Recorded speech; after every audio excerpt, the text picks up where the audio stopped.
আসসালামু আলাইকুম। 2024 সালের সুপ্রিয় এসএসসি পরীক্ষার্থীরা, তোমরা যারা চট্টগ্রাম বোর্ড থেকে এসএসসি পরীক্ষায় অংশগ্রহণ করছো, তো কিছুক্ষণ আগে তোমাদের তথ্য ও যোগাযোগ প্রযুক্তি এমসিকিউ পরীক্ষা শেষ হয়েছে। তো আজকে তোমাদের পরীক্ষার মার্কস ছিল 25, শুধু এমসিকিউ। তো এটা হচ্ছে চট্টগ্রাম বোর্ডের গ সেটের এমসিকিউ। এটা এইমাত্রই আমাদের হাতে চলে আসছে। তো এটা এখন আমাদের অভিজ্ঞ টিচার প্যানেল দ্বারা এটা সমাধানের কাজ চলতেছে, দেখতে পারতেছো তোমাদের চট্টগ্রাম বোর্ডের যে প্রশ্ন এটা।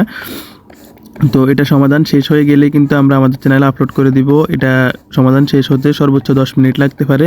তো তোমরা অন্য কোথাও খোঁজাখুঁজি করবা না, তোমরা শুধু আমাদের চ্যানেলটিকে সাবস্ক্রাইব করে আমাদের চ্যানেলের পেজে ভিডিও পেজ আছে, ভিডিও পেজে কিছুক্ষণ অপেক্ষা করো, অথবা আমাদের প্লেলিস্ট অপশানে গেলে মাত্র 10 মিনিট লাগবে। 10 মিনিটের মধ্যে এটা সমাধান কাজ শেষ হয়ে যাবে, 10 মিনিট পরে চলে আসবে। তো অনেক স্টুডেন্ট হচ্ছে পরীক্ষা শেষে দুশ্চিন্তায় থাকে যে সমাধান কেউ দিবে কি না, বা কোথাও সমাধান পাওয়া যাবে কি না, বা সব জায়গায় খোঁজাখুঁজি করতে থাকে।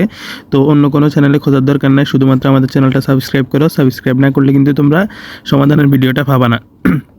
তো যারা সমাধানের ভিডিওটা চাও, অন্য কোথাও খোঁজাখুঁজি করার দরকার নাই, শুধুমাত্র আমাদের চ্যানেল সাবস্ক্রাইব করে 10 মিনিট অপেক্ষা করো, 10 মিনিটের মধ্যে সমাধান চলে আসবে।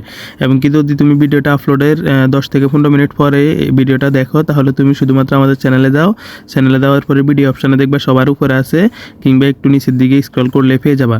এমনকি অন্যান্য বোর্ড থেকে যারা অংশগ্রহণ করছো, প্রত্যেকটা বোর্ডের কিন্তু প্রশ্ন আমাদের হাতে চলে আসছে, সমাধানের কাজ চলতেছে, কিছুক্ষণের মধ্যে সমাধান চলে আসবে। তো